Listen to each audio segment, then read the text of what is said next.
كان المواسم مثمرة وفاضت بأطيابها الآنية، وفينا الذي ما له موسم لأمعاء أطفاله الخاوية.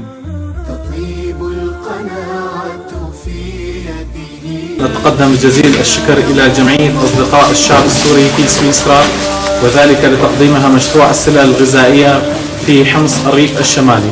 جزاهم الله عنا وعلى الفقراء خير الجزاء، وجعل عملهم هذا في ميزان حسناتهم. آذار 2016.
بالشكر الجزيل لجمعية أصدقاء الشعب السوري في سويسرا. We are a Salam institution. We thank very much the kind of Syrian people in Swiss. ولكل الشعب السويسري الذين ساهموا في وصول هذه المساعدات لأهلنا في حلب. And all of the people, Swiss people who help the people in Aleppo. حيث هذه المساعدات تحوي على مواد غذائية وطبية وأدوية.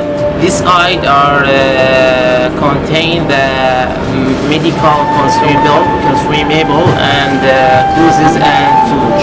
أيضا تحوي على لباس and clothes.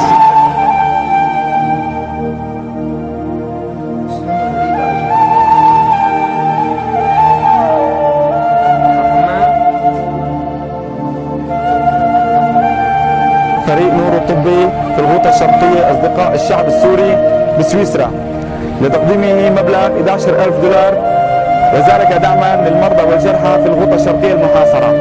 جزاكم الله كل خير وأحسن إليكم. دوما 10/5/2016. مشفى الرحمة في جسمي مرسم منظمة مشفى الرحمة نتقدم بجزيل الشكر لجمعية أصدقاء الشعب السوري في سويسرا وجمعية أنصار المظلومين والدكتور أحمد مجهور على تقديمه أدوية ومستهلكات دورية بالإضافة إلى بعض الملابس للشعب السوري، وجزاهم الله كل خير. الشعب السوري في سويسرا على تقديم مادة اللحم